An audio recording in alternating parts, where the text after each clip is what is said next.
Hello नमस्कार दोस्तों, मैं संदीप कुमार हमारे YouTube channel science world edu में आप सबका स्वागत करता हूं। और आज हम क्लास 12th का वेक्टर ज्योमेट्री को लेकर चर्चा करने जा रहे हैं। ये वेक्टर ज्योमेट्री के जो टॉपिक है वो सीबीएसई हो या जैक बोर्ड हो, ये दोनों में काफी इंपॉर्टेंट टॉपिक, मार्क्स भी काफी हैं आते हैं। तो चलिए स्टार्ट करते हैं। तो सबसे पहले हम जानेंगे वेक्टर को जानने से पहले ये जान लीजिए कि राशि क्वांटिटी क्या होता है। क्वांटिटी क्या होता है? क्वांटिटी आप तो अगर क्लास 11th की बात करते हैं तो 11th में आप क्वांटिटी पढ़े होंगे, जिसको कहा जाता है शुद्ध हिंदी में राशि। अब ये देखिए राशि क्या हुआ और क्वांटिटी से आप क्या समझते हो। तो क्वांटिटी की बात अगर हम लोग जानेंगे तो सबसे पहले ये ध्यान दीजिए कि क्वांटिटी क्या है, जो जिस चीज में परिमाण हो, मैग्नीट्यूड हो, यानी क्वांटिटी क्या है? एक प्रॉपर्टी है। क्वांटिटी क्या है? एक प्रॉपर्टी है, यानी जिस चीज के प्रॉपर्टी में मतलब ऐसा प्रॉपर्टी जिसमें क्या उसका परिमाण यानी परिमाण का स्थिति यानी मैग्नीट्यूड का एग्जिस्टेंस को बताता हो, वो कहलाता है क्वांटिटी। मैग्नीट्यूड बोले तो क्या, जैसे समझिएगा अगर टाइम की बात आती है, समय की बात आती है, तो टाइम को हम लोग रिप्रेजेंट करते हैं कि 5 सेकेंड। तो ये 5 क्या, कितना समय की बात हो रही है? 5 सेकेंड। तो 5 उसका यूनिट मान को बता रहा है, उसका परिमाण का वैल्यू बता रहा है। जैसे अगर कोई गाड़ी चला रहा है भाई, तो बोलते हैं ना 60 किलोमीटर प्रति घंटा की चाल से चला रहे हैं, तो इस तरीके से 1 मिनट। तो बात आई यहां पर क्या? क्वांटिटी की। तो क्वांटिटी क्या हुआ?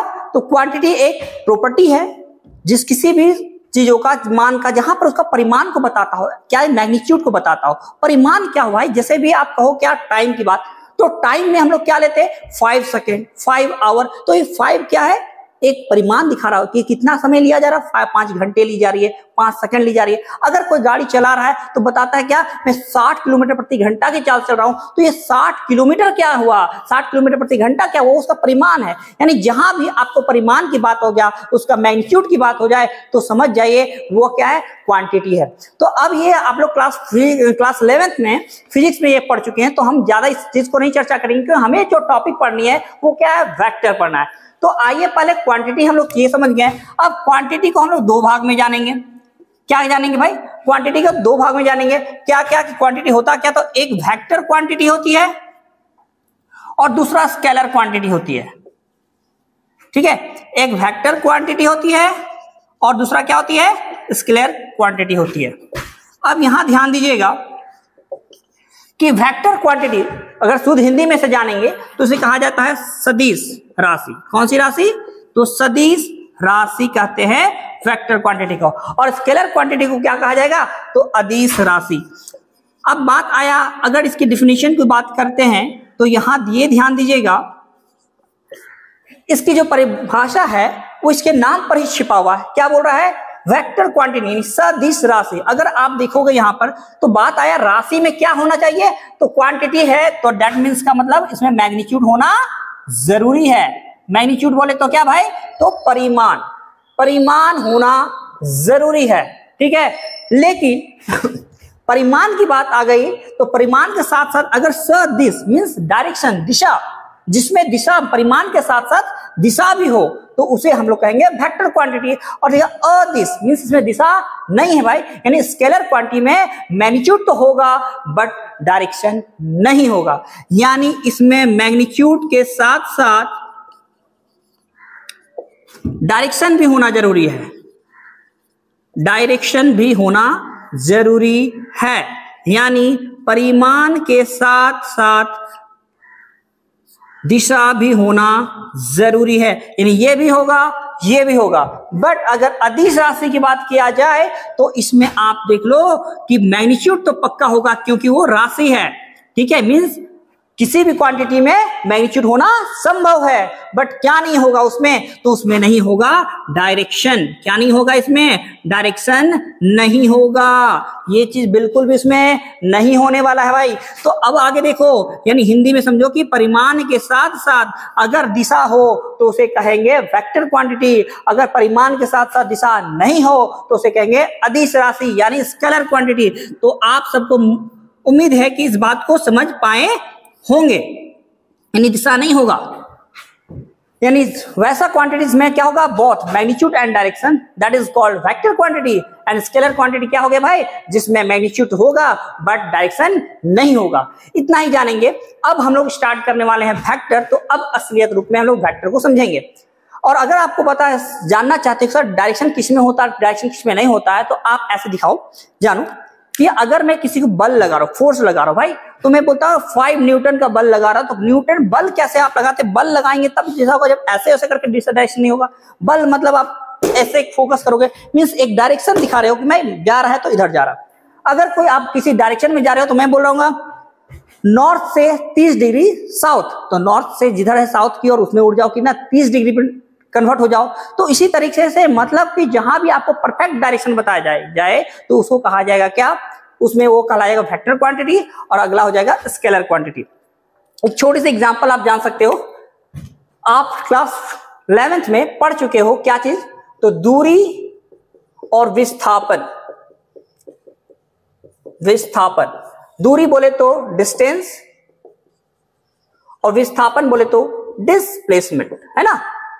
तो आइए इस चीज को हम लोग समझते हैं। दूरी किसको कहते हैं भाई, कि आपका घर ये हुआ, आपका इंस्टीट्यूट ये हुआ, आप इधर से गली होते हुए ऐसे करके आए यहां पहुंचे, तो ये जो पूरा कवर किए हो ये कहलाया भाई दूरी। तो यहां आप देख सकते हो, आपने तो कुछ दूरी तो तय किया, आपका वैल्यू होगा मैंने 5 किलोमीटर चला, 6 किलोमीटर चला, ये आपको पता चल गया, है ना। बट बताइए कौन सी दिशा में आपने गया, आपको क्या डायरेक्शन को रिप्रेजेंट कर पाओगे, बिल्कुल भी नहीं। तो अब अगर बात आया डिस्प्लेसमेंट का मतलब क्या होता है, डिस्प्लेसमेंट एक छोटी दूरी होती है जो आपका स्टार्टिंग पॉइंट, इनिशियल पॉइंट से टर्मिनल पॉइंट, मींस जहां तक जाते हो आप उस, यानी आप डायरेक्ट अगर यहां की बात आ गई तो ये आपका डिस्प्लेसमेंट हो गया, ये आपका डिस्प्लेसमेंट हो गया, और ये आपका डिस्टेंस हो गया, ये दूरी और ये विस्थापन। यहां अगर आप बात आ गई, आप इस कंडीशन में हो, आपको यहां पहुंचना है, इसका अर्थ आप कहां पर चल गए भाई, तो आप चल गए दक्षिण पूर्व की ओर। आप देख सकते हो एक डायरेक्शन होंगी कि उस और आप चल रहे हैं, मींस आपकी दिशा पता है कि इसकी ओर आप गए, मींस नीचे साउथ है, इधर ईस्ट है ना, मतलब क्या दक्षिण पूर्व की दिशा में आप बढ़े, अपनी दूरी की तय किए, तो ये आपका कहलाता है क्या, डिस्प्लेसमेंट। तो इस तरीके से दिशा जहां मौजूद हो, परिमाण के साथ साथ यानी मैग्नीट्यूड के साथ डायरेक्शन हो, उसे हम लोग कह देंगे क्या, वेक्टर क्वांटिटी। इसलिए विस्थापन जो होता है यानी डिस्प्लेसमेंट जो है एक वेक्टर क्वांटिटी है, और डिस्टेंस जो है वो एक स्केलर क्वांटिटी है। अब हम लोग चर्चा करेंगे वेक्टर को। अब यहां हम लोग समझे क्या क्या कि क्वांटिटी क्या होती है भाई, और क्वांटिटी के कितने प्रकार हैं, वो है 2, कौन कौन, वेक्टर क्वांटिटी और स्केलर क्वांटिटी। इसके बाद हमने कुछ एग्जाम्पल के माध्यम से भी समझाया आपको, और इसके बाद अब हमें जानना है एक्चुअल में वेक्टर के बारे में जानकारी लेना। चलिए आगे देखते हैं।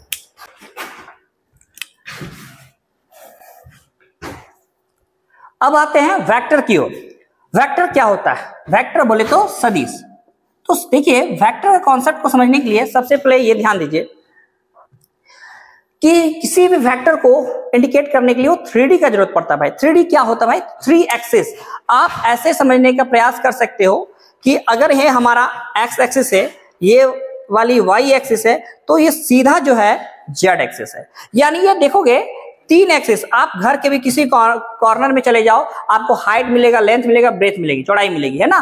तो ये देखो लंबाई, ये चौड़ाई और ये ऊंचाई, ये 3 डायरेक्शन जहां होगा इसको कहते हैं 3D। क्या कहा जाता है, 3D, 3 में, है ना।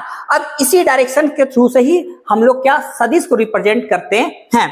तो आइए आगे देखते हैं। अगर वेक्टर को समझना है तो आप सबसे पहले 3D को समझना होगा, और ये समझोगे एक्स एक्सिस, यहां वाई एक्सिस, और ये वाली है जेड एक्सिस, ठीक है। अब यहां पर किसी वेक्टर को दिखाना है तो वेक्टर देखिए किसी बिंदु को भी हम रिप्रेजेंट कर सकते हैं, है ना, या तो किसी रेखा को भी रिप्रेजेंट कर सकते हैं। तो बात समझने के यहां ध्यान दीजिएगा। अगर ये कोऑर्डिनेट कोई है, इसका नाम है ए, बी और सी, है ना। अगर आप इसे वेक्टर के रूप में रिप्रेजेंट करना चाहते हो तो सपोज दैट करो, इसका नाम क्या दिए, ए वेक्टर और ये है ओ वेक्टर, तो जनरली इस वेक्टर का मान हम लोग निकालेंगे, मींस ओ ए वेक्टर निकालें। आप जनरली ए वेक्टर के रूप में निकालना चाहेंगे या इस वेक्टर का नाम जो देना चाहो, ए वेक्टर को रिप्रेजेंट करना चाहते हो भाई, तो ऐसे तो जनरली देखिएगा किसी भी दूरी को हम लोग स्मॉल लेटर से रिप्रेजेंट करना ही पसंद करते हैं, ठीक है। और अगर देखिए समझिएगा, अगर ई ए बी सी को हम लोग वेक्टर के रूप में रिप्रेजेंट करने चाहें तो कैसे रिप्रेजेंट करेंगे, तो सपोज दैट कीजिएगा एक आर वेक्टर मान लेते हैं, एक दिशा के तौर पर क्या मान लेते हैं, आर वेक्टर, और इसको रिप्रेजेंट करेंगे ए आई बी जे और सी के, क्या बोले, ए आई बी जे और सी के। भाई यहाँ आई जे के क्या है पहली बात, तो यहां ये ध्यान दीजिए कि वेयर जहां पर आई जे और के जो है ये क्या है, आर यूनिट वेक्टर। कैसा है भाई, यूनिट वेक्टर। और रिप्रेजेंट किसको किसको करेगा, तो आई रिप्रेजेंट करेगा एक्स एक्सिस को, जे इंडिकेट करेगा वाई एक्सिस को, और के रिप्रेजेंट करेगा जेड एक्सिस को। मतलब कि आई जे के जो है रिप्रेजेंट करने के लिए प्रयोग होते हैं, और ये आई जे के तीनों एक दूसरे पर परपेंडिकुलर होते हैं। क्या होते हैं, परपेंडिकुलर होते हैं, एक दूसरे पर 90 डिग्री पर टिके होते हैं, ठीक है। तो ये आई एक्सिस किसको रिप्रेजेंट करेगा भाई, आई वेक्टर रिप्रेजेंट करेगा एक्स एक्सिस को, जे करेगा वाई एक्सिस को, और जेड करेगा जेड एक्सिस को, ठीक है। यहां हमने समझा क्या आई जे के किसको रिप्रेजेंट कर रहा है। अब ध्यान दीजिए, आर मैंने क्या बोला, एक पॉइंट को रिप्रेजेंट करने के लिए हम लोग कैसे दिखाएं कि आर वेक्टर को ए आई बी जे और सी के की बात आ गया। अब यहां थोड़ा सा ध्यान दीजिएगा, ये हम किसी पॉइंट को ओनली इंडिकेट किए हैं, ठीक है, तो वो कहलाया आर वेक्टर। एक्चुअल में आर जो है ना एक पोजिशन वेक्टर निकालता है, पोजिशन मीन्स दूरी को लेकर रिप्रेजेंट करता है, मीन्स ओ ए वेक्टर। क्या है, ओ ए वेक्टर। तो एक्चुअल में आर वेक्टर जो निकाली जाती है वो अगला पॉइंट में पिछला पॉइंट को घटाकर, तो यहां होता है 0 0 0, जिस कारण से घटकर आएगा a माइनस 0 तो भी a आएगा, b माइनस 0 तो भी b, और c माइनस 0 तो भी c, इसलिए a i b j और c के हम लोग यूज किए। अभी फिलहाल इतना जानिए कि एक सदिश वेक्टर है R vector A I B J C K, तो उसमें आई जे के क्या है, तो आई कहा एक्स एक्सिस को, जे वाई एक्सिस को, और के जेड एक्सिस को रिप्रेजेंट करता है। अब बात आई सर कि ए बी सी क्या कहलाएगा, है ना, तो देखिएगा यहां पर दो चीज ध्यान दीजिएगा आप, direction ratio, direction ratio, direction ratio किसको कहा जाता है, तो डायरेक्शन रेशियो को हम लोग हिंदी में अगर जानेंगे तो इसको कहा जाता है दिक् अनुपात, दिक् अनुपात। तो डायरेक्शन रेशियो क्या होता है, जो आई जे और के का कंपोनेंट है, मींस घटक है भाई, किसका किसका, कोफिशिएंट यानी गुना जो है ए बी और सी, यही कहलाता है हमारा डायरेक्शन रेशियो, ए बी और सी। अब बात आया डायरेक्शन कोसाइन की, तो डायरेक्शन कोसाइन निकालने के लिए सबसे पहले हम उसमें जानेंगे मैग्नीट्यूड निकालने के बारे, लेकिन फिलहाल हम एक और दो कॉन्सेप्ट को जानेंगे। यहां पर क्या होगा, कभी कभी कहा जाता है स्केलर कंपोनेंट बताएं, स्केलर कंपोनेंट, स्केलर कंपोनेंट यानी अदिश घटक। क्या भाई, अदिश घटक। ये अदिश घटक क्या होता है, तो अदिश घटक भाई जो आई जे और के है हमारा, उसके जो कंपोनेंट मतलब गुणनफल कोफिशिएंट जो है, गुणांक जो है वही, यानी जो डायरेक्शन रेशियो है वही मेरा स्केलर कंपोनेंट कहलाएंगे। क्या कहलाएंगे, स्केलर कंपोनेंट। यानी आई जे के को छोड़कर जो इंडिपेंडेंट रूप अकेले बचा हुआ ए बी सी, वो क्या हो जाएगा, स्केलर कंपोनेंट, अदिश घटक। लेकिन अगर यही पूछा जाए बच्चों सदिश घटक यानी वेक्टर कंपोनेंट, क्या पूछा जाए, वेक्टर कंपोनेंट, तो क्या हो जाएगा, वेक्टर कंपोनेंट बोले तो सदिश घटक। सदिश घटक, सदिश घटक किसको कहा जाएगा, तो ये ए आई बी जे सी के यानी वेक्टर के साथ अगर रिप्रेजेंट करते हैं तो वो कहला जाएगा क्या, वेक्टर कंपोनेंट। तो यहां पर हो जाएगा ए आई बी जे और सी के, ये हमारा कहला जाएगा क्या, वेक्टर कंपोनेंट, और ये वाली क्या है, ए बी सी क्या कहलाया जाएगा, स्केलर कंपोनेंट। अब हम लोग जानेंगे यहाँ पर डायरेक्शन रेशियो। तो हमने समझ गया था कि किसी वेक्टर में ए बी सी जो है यानी आई जे के का कोफिशिएंट वो कहलाता है क्या, डायरेक्शन रेशियो। लेकिन इसी में हमको जानना है डायरेक्शन कोसाइन। तो चलिए इसको हम लोग समझते हैं। अब यहां देखते होंगे कि एक मैंने वेक्टर रिप्रेजेंट किया है, क्या, आर वेक्टर, क्या क्या, ए आई बी जे और सी के। तो भाई ये तो सदिश जरूर है, लेकिन इसका कोई तो परिमाण होगा, कोई तो मान होगा। तो भाई सदिश है तो उसका मान तो होगा। तो मान क्या होगा भाई, तो मान जानने के लिए ध्यान दीजिए, हम लोग मैग्नीट्यूड, जिसको कहते हैं मैग्नीट्यूड, मैग्नीट्यूड यानी परिमाण, क्या भाई, परिमाण। परिमाण कैसे निकाला जाएगा, तो परिमाण निकालने के लिए हम लोग मोड आर का magnitude is equal to root under A का स्क्वायर प्लस बी का स्क्वायर प्लस सी का स्क्वायर प्रयोग करेंगे। ठीक है, क्या करेंगे बताइए, A square plus B square plus C square, यानी जो आपका डायरेक्शन रेशियो होंगे उसके स्क्वायर का योग करके वर्गमूल निकालेंगे, स्क्वायर रूट फाइंड कर लेंगे। ठीक है, तो ये हमारा क्या निकलेगा, परिमाण। अब किसी वेक्टर में अब बात आई कि डायरेक्शन कोसाइन को कैसे जानेंगे। तो ध्यान लीजिए, direction cosine very very important है। डायरेक्शन रेशियो हमने बताया क्या है, डायरेक्शन रेशियो हमने अभी जस्ट बताया कि ए बी और सी को कहा जाता है। तो डायरेक्शन कोसाइन किसको कहा जाएगा, तो डायरेक्शन कोसाइन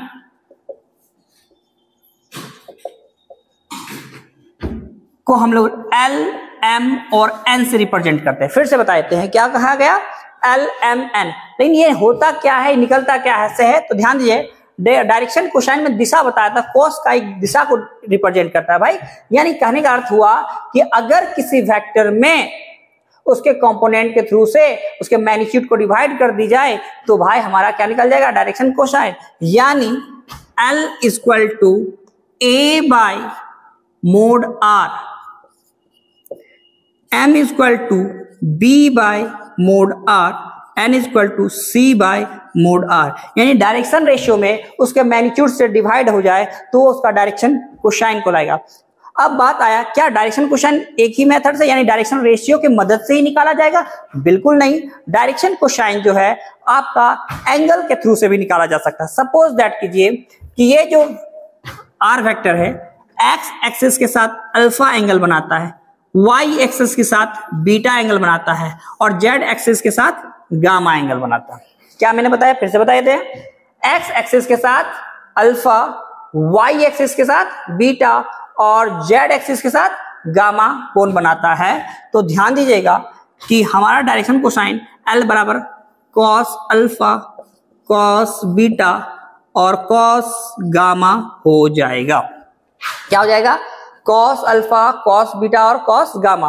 तो यहाँ अल्फा बीटा और गामा क्या है, तो यहाँ लिख सकते हैं, जान लीजिए, alpha beta and gamma are angle between R vector to the X Y and Z axis respectively. यानी अल्फा बीटा और गामा क्या है भाई, तो अल्फा बीटा गामा एंगल किसका, आर वेक्टर और एक्सिस के थ्रू से। यानी आर का एक्स के साथ जो एंगल बनेगा उसे अल्फा, आर वेक्टर का वाई के साथ जो एंगल बनेगा उसे बीटा और आर का जेड के साथ जो एंगल बनेगा उसे गामा। तो डायरेक्शन कोसाइन है दो मेथड से निकाल सकता है। अगर आपके पास डायरेक्शन रेशियो दिया हुआ हो तो, या तो एंगल दिया हुआ हो तो यहां हमने समझा वेक्टर के बारे क्या क्या, फिर से एक बार रिकॉल करते हैं। सबसे पहले एक वेक्टर को रिप्रेजेंट करने के लिए हम लोग आई जे के का सहारा लेते हैं। आई एक्स एक्सिस को रिप्रेजेंट करता है, जे वाई एक्सिस को और के जो है जेड एक्सिस को। आई जे के तीनों एक यूनिट वेक्टर होता है। यूनिट वेक्टर उसे कहते हैं जिसका परिमाण 1 होता है और आई जे के तीनों एक दूसरे पर परपेंडिकुलर होता है। अब किसी वेक्टर को अगर रिप्रेजेंट करना, अगर दिया हुआ है ए बी सी, अगर पॉइंट दिया हो तो ए आई बी जे प्लस सी के, ठीक है। अब किसी वेक्टर अगर दिया हुआ तो उसका परिमाण हम कैसे निकालेंगे, उसका वैल्यू कैसे निकालेंगे, तो root under A square plus B square plus C square की मदद से।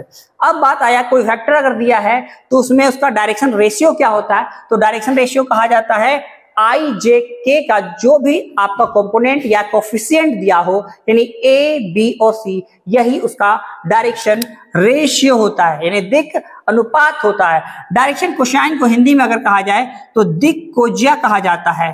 क्या कहा जाता है, दिक्कोज्या। अब बात आई, अगर डायरेक्शन रेशियो आपको पता है तो डायरेक्शन कोसाइन को किससे रिप्रेजेंट करते हैं, एल एम और एन से। अगर एल एम एन की बात आई तो एल को हम दो माध्यम से निकाल सकते हैं, अगर डायरेक्शन रेशियो दिया हो तो या एंगल दिया हो तो, ठीक है।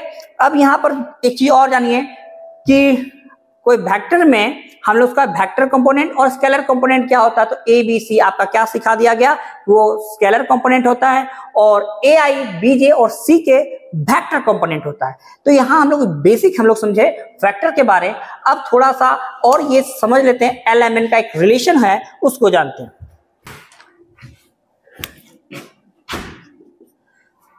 हेलो बच्चों, अब हम लोग देखेंगे कि एल एम और एन मींस डायरेक्शन कोसाइन के बीच का रिलेशन।